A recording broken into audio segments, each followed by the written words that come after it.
Hello everyone! In this video, I'll show you how to switch Straight Talk phones and keep your same number. First, turn off both your old and new phones. Locate the SIM card slot on your old phone, usually on the side, and use a SIM ejector tool or paper clip to remove it carefully.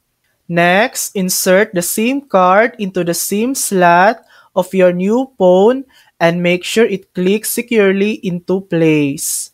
Then, turn on your new phone.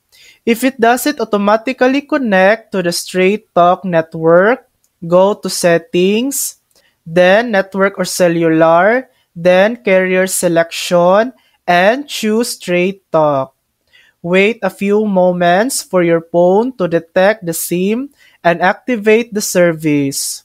If your service doesn't activate automatically, visit straighttalk.com/activate or contact Straight Talk customer support for help transferring your number. And that's it.